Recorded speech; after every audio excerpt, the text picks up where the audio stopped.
আসসালামু আলাইকুম। কেমন আছেন সবাই? আশা করছি ভালো আছেন। আমরাও খুব ভালো আছি। আমি আপনাদের মাঝে আরেকটি নতুন ভ্লগ নিয়ে হাজির হলাম। আপনারা দেখতে থাকুন এবং সাথে থাকুন। আর এই যে আমি বৈকাল 5:30টায় ছাদে চলে আসলাম।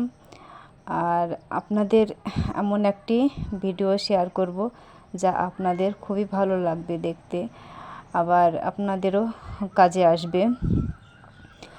ভালো লাগলে ভিডিওটি স্কিপ করে দেখবেন না, সম্পূর্ণ দেখে নেবেন। আর আপনার মতামতটা কমেন্টের সাহায্যে জানাবেন। আর বেশি ভালো লাগলে সাবস্ক্রাইব করে পাশে থেকে যাবেন। আর এই যে আমি চলে আসলাম প্রথমেই আমার বরবটি গাছের টবে। আর এই যে দেখুন পাতাগুলো কেমন কুঁকড়িয়ে গেছে। আর পিঁপড়ের জন্য পাতাগুলো কুঁকড়িয়ে গেছে। আর দেখুন পিঁপড়েটা, এই যে দেখুন কি পিঁপড়ে গাছের গোড়ায়, এই যে গাছে উঠছে দেখুন, হালকা হালকা বোঝা যাচ্ছে, জুম করে আমি দেখাচ্ছি। আর এই পিঁপড়ে তাড়ানোর জন্য আমি একটা নতুন পদ্ধতি প্রয়োগ করব, যা আপনাদেরও ভালো লাগবে। আর এমন একটা জিনিস দিয়ে প্রয়োগ করব, সেই জিনিসটা আপনাদের ঘরেও আছে, আবার প্রত্যেক রান্নাঘরেই থাকে প্রায়। যেমন আমার রান্নাঘরে সেই জিনিসটা সব সময় থাকে। আর এই যে দেখুন ফুলগুলো কিভাবে খেয়েছে, একদম ঠোস হয়ে গেছে।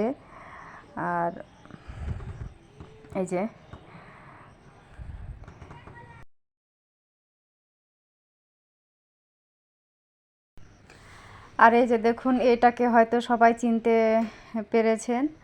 এটা হচ্ছে কীটনাশক চক।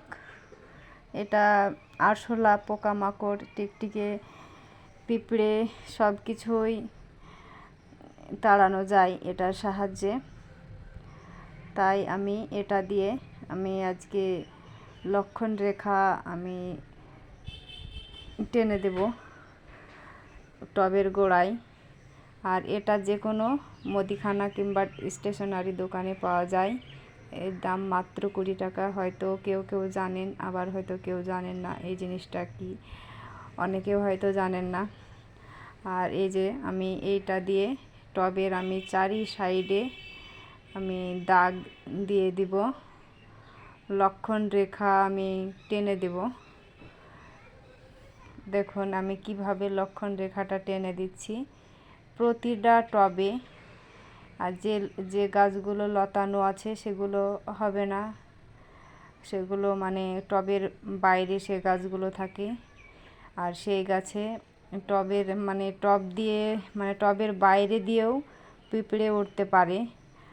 আর এসব গাছগুলোতে টবের বাইরে পিঁপড়ে ওঠার কোনো সিস্টেম নেই। তাই আমি এই চকটা এই ধরনের গাছের টবে আমি এইভাবে লক্ষণ রেখা টেনে দেব। এই চক অনেকের রান্নাঘরেই থাকে। আমরা রান্না করার পর যেসব খাবার আমরা রাখি তার চারিপাশে আমি এইভাবেও লক্ষণ রেখা আমি টেনে দিই। তার লক্ষণ রেখার ভেতরে যে কোনো পোকামাকড় ঢুকতে পারে না। আরশোলা থেকে পিঁপড়ে, টিকটিকে কিছুই ঢুকতে পারে না, খাবার সুরক্ষিত থাকে। আর এটা যে কোনো মুদিখানা কিংবা স্টেশনারিতে পাওয়া যায়। এর দাম হচ্ছে 20 টাকা। এই জিনিসটা খুবই ভালো। আর এটা হচ্ছে বিষাক্ত। আর এটাও আমি একটু করে গাছের গোড়াতেও ঘষে দেব। আমি টবের চারিপাশে লক্ষণ রেখা টেনে দিলাম, কারণ লক্ষণ রেখার উপর দিয়ে পিঁপড়ে টবে উঠতে পারবে না।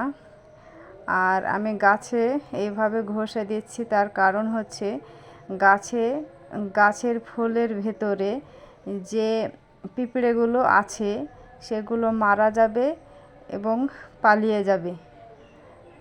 মানে আপনার 30 মিনিটের মধ্যে গাছ পরিষ্কার হয়ে যাবে।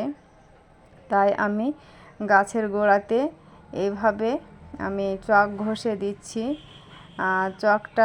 চকের যে আমি চকটা যেভাবে আমি ঘষে দিচ্ছি এটাতে হয়তো গাছের ক্ষতি হতে পারে, তাই আমি এখন সন্ধ্যাবেলায় এভাবে গাছে দিচ্ছি।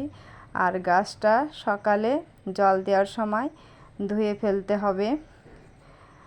আর তারপরেই আপনারা হয়তো সপ্তাহে 2 দিন করে টবের বাইরে লক্ষণ রেখা টেনে দিলে পিঁপড়ে আর টবে উঠতে পারবে না। আর টবের ফুলগুলোও ভালো থাকবে, ফল ধরবে, গাছের পাতাগুলোও ভালো থাকবে।